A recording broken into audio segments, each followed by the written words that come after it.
Okay, and so this notation of drawing a big loop means zeros everywhere else. Okay, and that's called a, so anything that has only elements along this, which is the main diagonal, is called a diagonal matrix. So that's the diagonal or the main diagonal. And so this is a diagonal matrix. Okay, diagonal matrices are square matrices because, you know, if it's not square, diagonal kind of, it's not well defined. So for square matrix, we have a main diagonal. So we have that square, and then anything that has zeros like this is a diagonal matrix.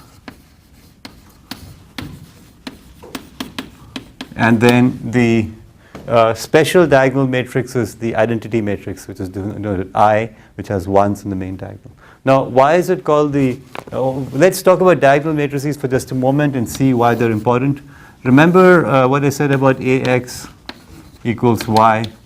So we have this over here. So what we're going to do is the diagonal matrix is that this element is A11 and this is A22, etc. to ANN, and these are all zeros.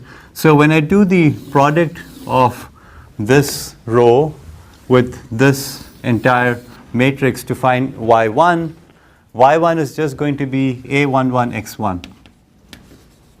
Okay, that's all. So in other words, y1 does not have any components from any of the other rows, any of the other rows of x. So this is pure vanilla.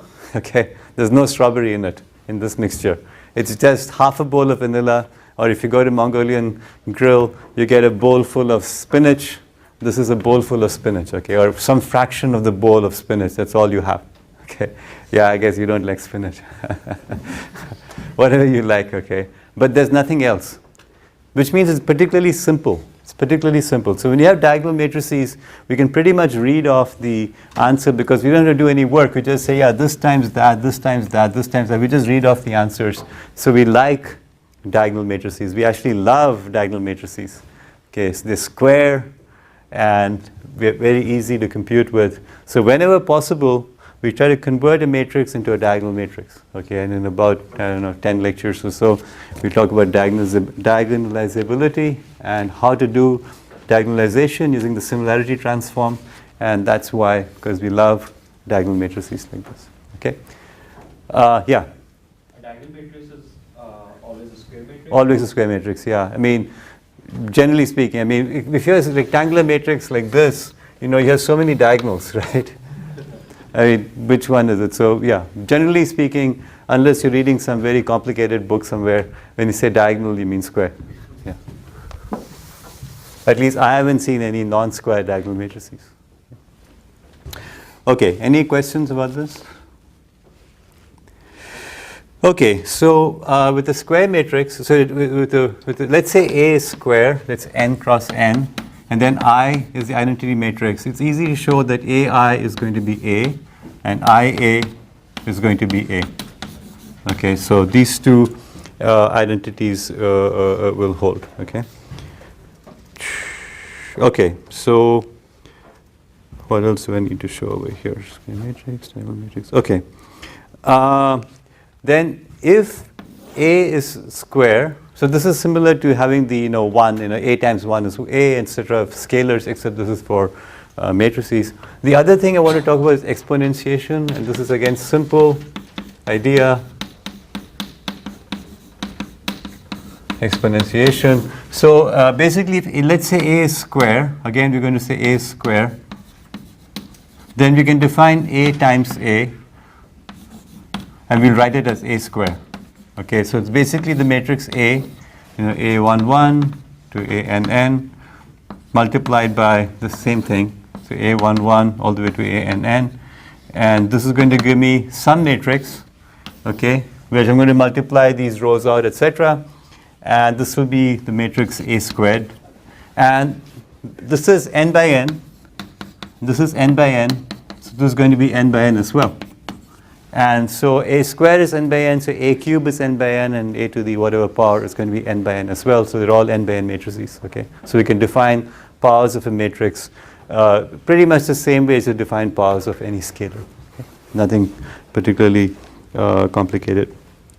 Okay. So this allows us to do something funny, which it's not in the text, but I'm going to explain it anyway because it's relevant. So, okay, so who remembers the expansion for e to the x? The kind of standard expansion for e to the x. Okay, Raymond? Summation of x to the power of n over n factorial, that's right. So we can write this as 1 plus x squared by 2 factorial plus x cubed by 3 factorial plus etc. Right? So around 1880 or so, some mathematician said, what happens if you define e to the power of a, where a is a matrix?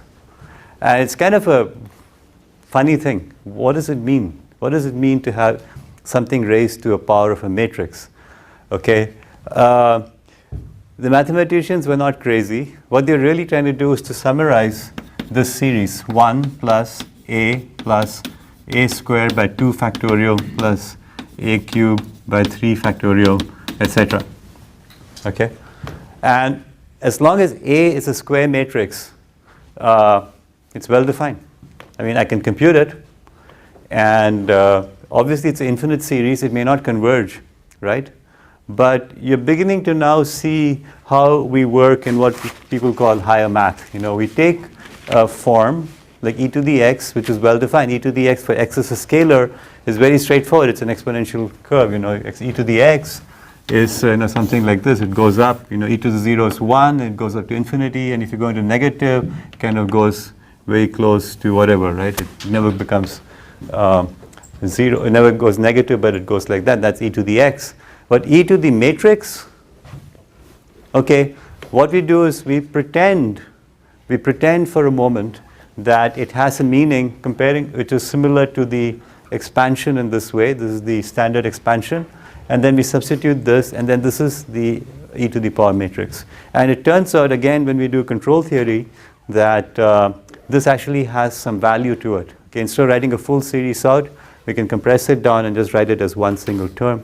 And when you study things like moment generating functions in statistics, the same trick is used all the time, you know, where we take a whole series and we write it compactly and it becomes something like that. Okay. Yes? What's the leading one? Oh, I, sorry. There. Okay, so the 1 becomes I over here. Okay. And it's just it's not a proof, right?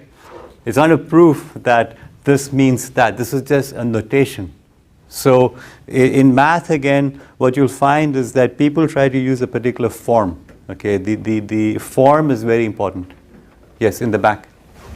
So could this then also be applied to any other function for which you know the expansion? Yes, you could. You could do that. I mean, you could take a Taylor expansion for anything, right? Because you know Taylor expansion, and you could replace that with a matrix and say this is my, you know, function on that matrix. Yes, you could do that. This turns out to be particularly commonly used. I haven't seen it for other things, but there's no reason why you can't do that because you're talking about essentially a series expansion. Yeah. Now yeah. Sorry, the question. Can we plot that in a graph if we use a metric? I don't know how. I mean, what do you mean by plotting a graph exactly? I mean, e raised to x, like.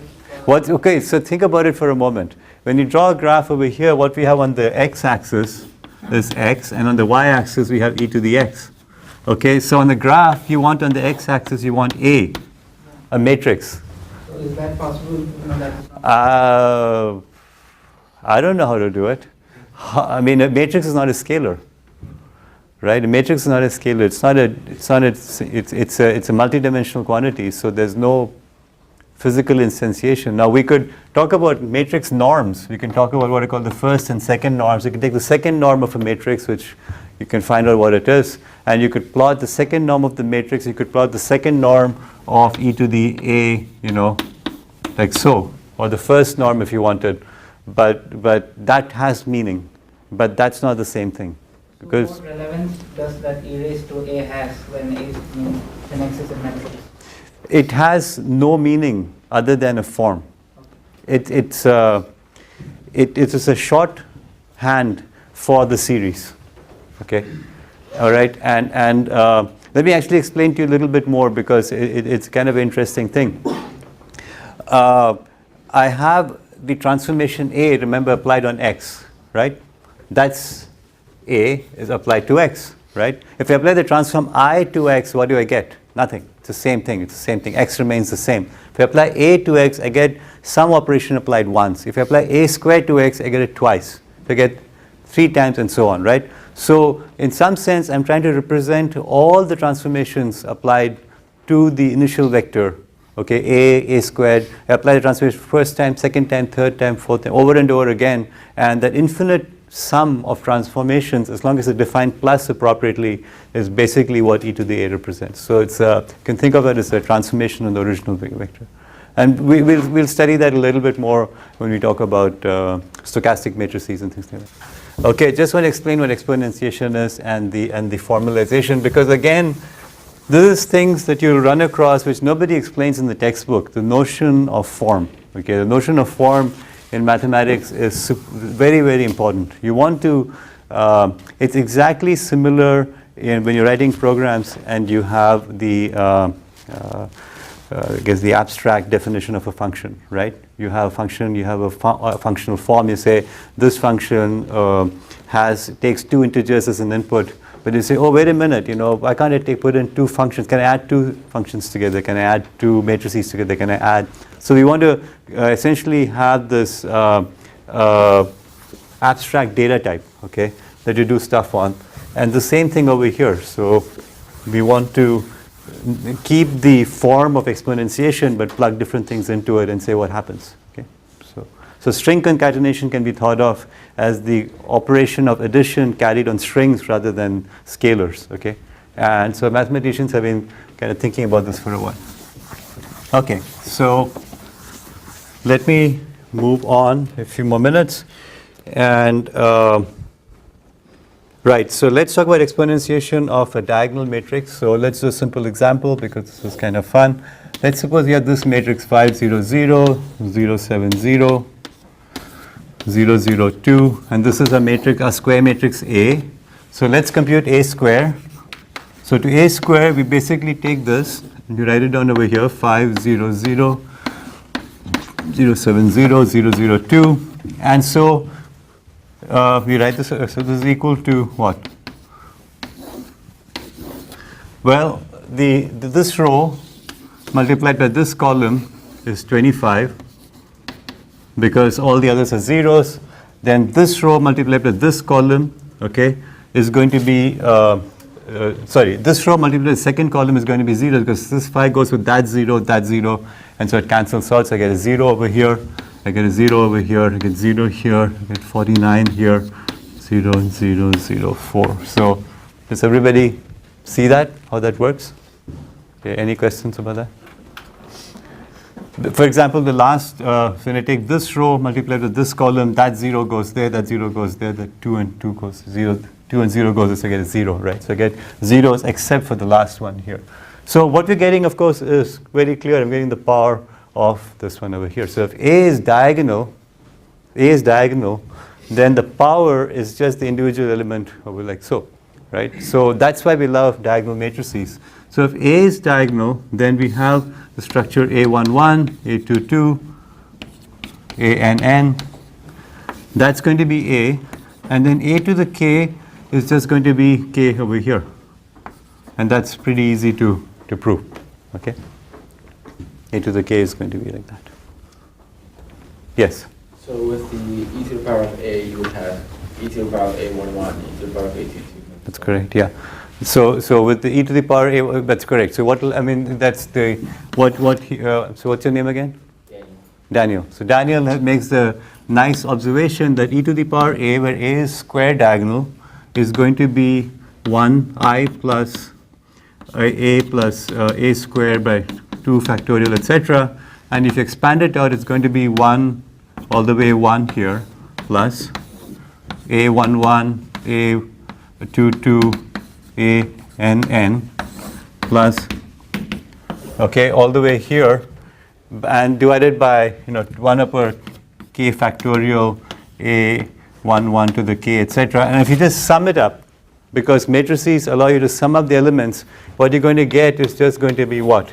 E to the a11, e to the a22, etc., e to the ann. Okay? And that was the observation. Very good observation, and as you can see, it's very easy to prove. And so now we get this nice thing. If a is square diagonal, then the exponential of that is defined in this fashion. Okay, we just kind of get it from the definition of exponentiation form, and we get this right away. Okay, which is kind of a cool result to have anyway. Okay, and in fact, we'll make use of the result in control theory as well. So, okay, any questions about this so far? Okay. All right. So there is okay. I'm going to do this little proof here, just to show this thing. So it's example 4. So we want to say if a square equals I, then a equals I. Okay. So this is basically the only matrix whose square. Sorry, if a square is a, not a.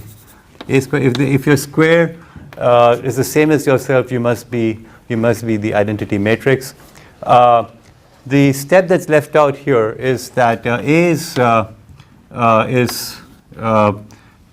basically it's invertible. Okay, and I have to essentially assume that for a moment. Okay, and then if you assume it, then you get the value, and then kind of circular kind of thing. But if A is invertible, then A inverse is going to exist. So what is A inverse? A inverse is basically the matrix such that A inverse times A is equal to I. Okay, and A times A inverse equals to I. That's the definition of inverse, which I guess I should have. This is not good. I really have to put it in the book. Yeah. Okay.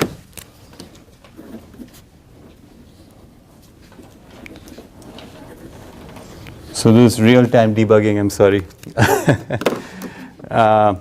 But anyway, if you multiply both by A inverse, then you get the proof. So A is invertible, A inverse exists. Then we have that basically A square equals A. So A inverse A equals A inverse A, because I can multiply on both sides with the same thing, pre-multiply. And then this is just IA equals I, or A equals I. So that's what I wanted. So just to give you a flavor of the kind of proofs we do when you're doing matrix algebra. It's relatively straightforward. The important thing to know is that inverse must exist. Yeah? Can't A be the zero matrix? Can't A be the zero matrix? So okay, that's or A is 0, right? In this case, A square equals, yeah, sure. Why did I forget that? Okay, I always forget these. Matrix is invertible. It isn't invertible, so you have to sort of say, yeah. So if it's invertible, it must be I, otherwise it will be 0. All right, so I'm going to talk about linear combinations.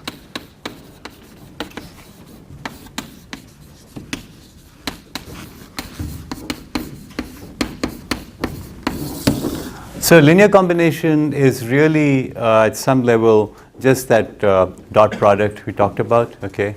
So if you remember, we had this matrix. I'm going to go back to this AX equals Y, and we're taking some row over here, and then we had this column, and we're going to get essentially one element over here, and that element we define to be the linear combination, right?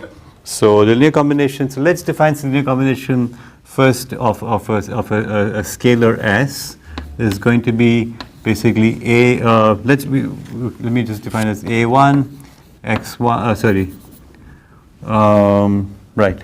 So I think I'm using W in the book, so I'll use W1 X1 plus W2 X2 plus W3 X3 etc. So the wi's are the weights. Okay, so we take some set of scalars, x1, x2, x3 are scalars, not vectors, and the w's are weights, and I'm taking some combination of the scalars, which are these weights over here, weighting them up and adding them up, and that gives me a scalar, and that I define as a linear combination. Okay. In the same way, I can do it for vectors. So let's look at the vectors like this. I have x1, x2, x3. Let's just do the three tuples, and then y1, y2, y3. Then what I can do is I can define the following vector, which is, let's say, a times this plus b times this.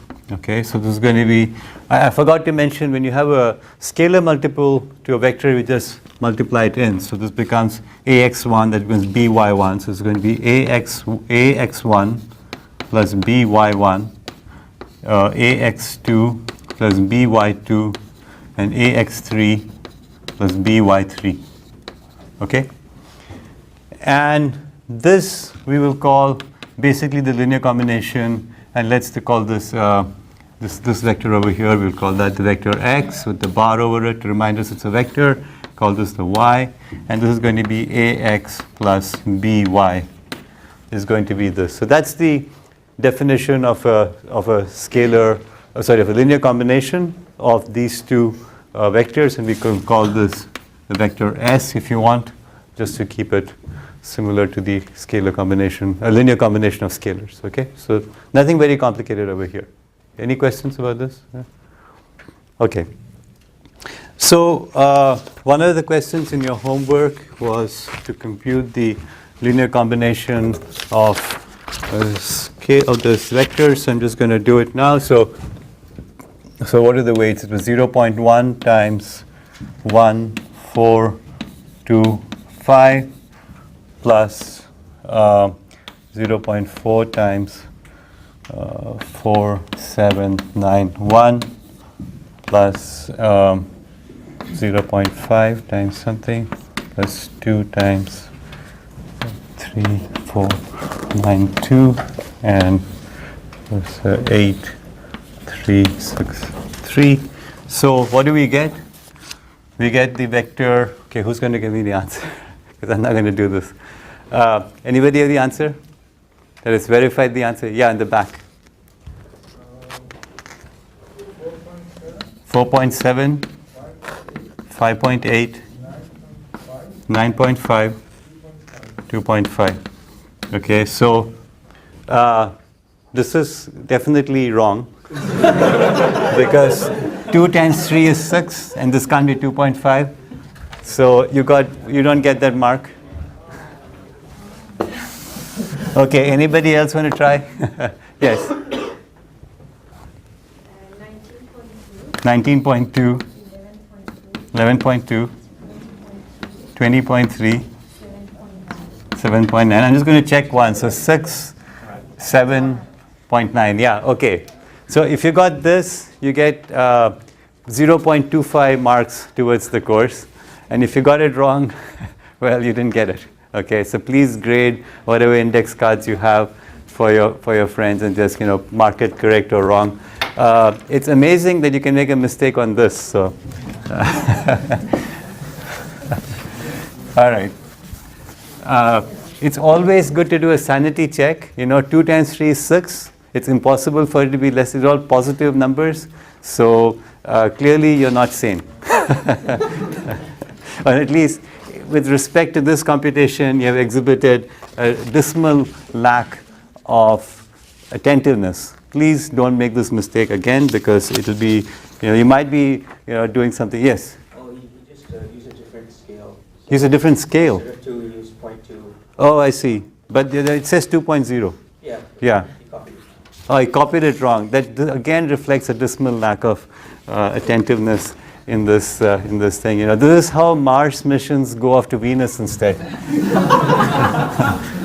Does anybody know what happened there? You know, they were trying to use metric and at the same time as the imperial weights, and so the Mars lander, in which people had worked for 20 years, something like that, and this guy made a mistake. He used 0.2 instead of 2, and it crashed or something like that. So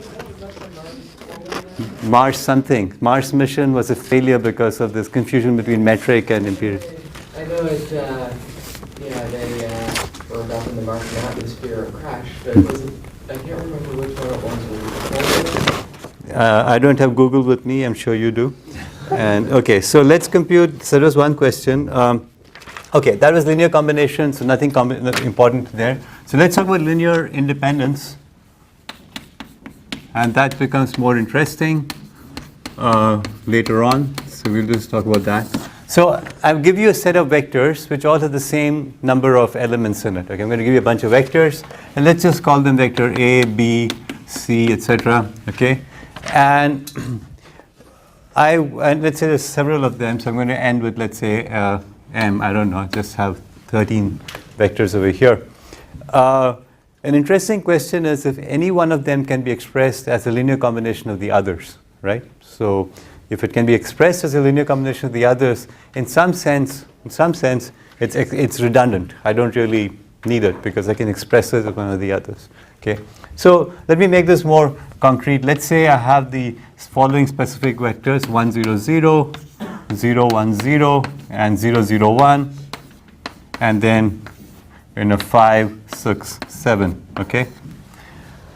I've chosen these vectors pretty carefully to make my life easy. And what you can see is that I can express this 5, 6, 7 as obviously as 5 times this one plus 6 times this one plus 7 times this one gives me the fourth one, right? And so clearly this set of 4 vectors is not linearly independent. It's not linearly independent because I can express this. In fact, I can go further. I can replace this with any values A, B, C, and then I can write A, B, C, and I can get this over here. Now try doing that in PowerPoint. Okay, can't really do that. Okay, so this shows, which proves to me that if I have any 4 vectors where 3 of the vectors are like this, then this one over here is definitely going to be linearly dependent on the other 3. Okay, right?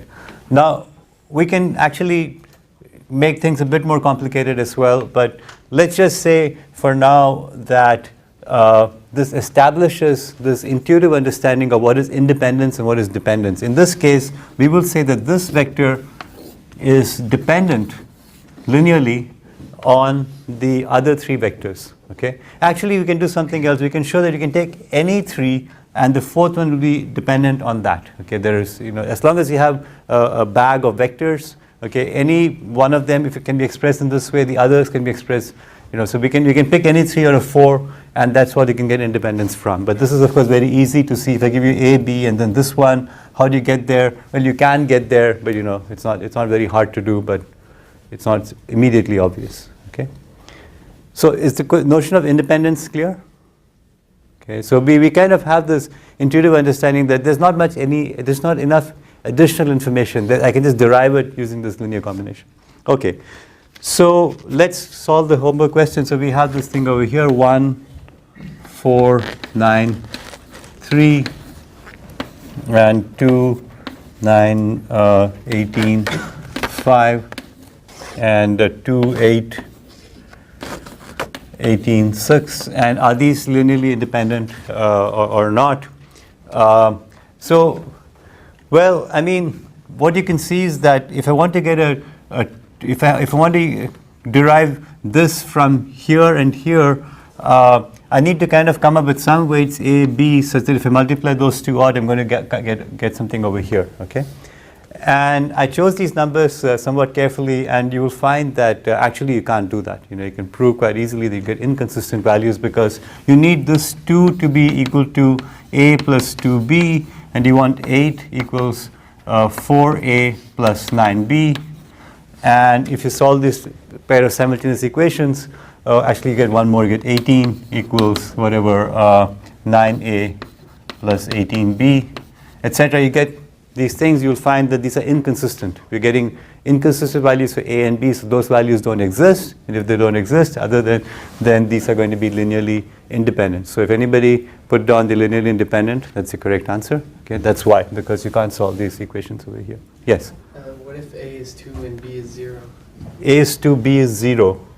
Then, oh, wait a minute, oh shoot, what did I do here? These do, watch out, oops, I doubled this, sorry. I astound myself with my stupidity. Yes, this is 2x this, so these are not linearly independent. I was going to change one of them and make them a 5. I didn't see, okay, so I am also insane. So this one, so A equals 2, B equals 0 is going to give you the third equation, so in which, so they're not linearly independent. And the trick I was going to use was to make it 2, 8, 18, 5, and then it wouldn't work. Okay, then that's the yes. But you can't express the second vector and then the other two. You can't express this. Well, the thing is that if I knock out the third one, I only left with 2. So those two are. So I'm just asking, are all 3 linearly independent? Okay, they're not all 3 linearly independent. The third one is actually just a scalar product of the first one. I didn't even need the second one, so they're not linearly independent. They're actually linearly dependent on each other. It is true that this first and the second cannot be expressed one from the other, but we don't care. Okay, so -1 to me and 1 to everybody else. Okay, let's see. I only have a couple of minutes. I'm going to quickly talk about dimension, and then we will be done. So, given a set of k vectors, okay, of which r are linearly independent, and that means k minus r are dependent, okay, then we call the this to be the rank, and I think I talk about that, yeah, and then the and then any set of r out of k will form the basis set. The basis set is the subset of r vectors from the k from which all the others can be derived, okay? And it turns out that it doesn't really matter which r we pick. As long as we pick r that are linearly independent from each other, then all the others can be derived from those. So for example, when we talked about those 3 vectors over here, 1, 4, 9, 3, and so on, I couldn't have picked the first and the third because they're not linearly independent of each other, okay? But the first and the second give me everything that I want to give me the third one. So that those are going to be, those 2 out of 3 are going to be this. So in that case, I had k equals 3, I had 3 vectors. 2 were linearly independent, that was the rank. And then 1 was dependent. And the basis set was the first and the second vector was the basis set. Okay, so that's the rank and basis. The number of actually maybe I shouldn't call it rank just yet. Let me just call it the number of elements here is also called the dimension. Okay, is the term that I'm using in this context. When you do matrix equations, rank will become more clear. But that's the dimension of the vector space. And so in this case, we have a dimension is 2, so it's a 2-dimensional thing. And the reason why it's called dimension is becoming clear. Over here we have 3 vectors that are actually definitely independent of each other because there's no way I can get a 1 from a 0. And so I have 3 independent vectors, and then I can say that this is a 3-dimensional, this is a set of dimension 3. Okay, set of vectors of dimension 3. And intuitively, these are the unit vectors in 3 orthogonal axes, the x, y, and z axis. And so we can say all parts in 3-dimensional space, all points in 3-dimensional space can be expressed in the fact, so if you have A, B, C, which represents the coordinates of a point in 3-dimensional space, then it's clearly going to be expressed in form of these basis vectors. And so the dimension comes from the fact that I can, what's called span, I can compute this one away. So the set of all vectors that can be computed from the basis set is called the span. Okay, and that's also called, so, and that set is called the space. So we have a bunch of new terms over here. We have dimension. You have the notion of a vector space, which is And then we have the basis, okay? And so the question was, what is the dimension of vector space spanned by the vectors? That dimension obviously is 4 because I have 4 orthogonal vectors. So if you put down 4, the answer is correct.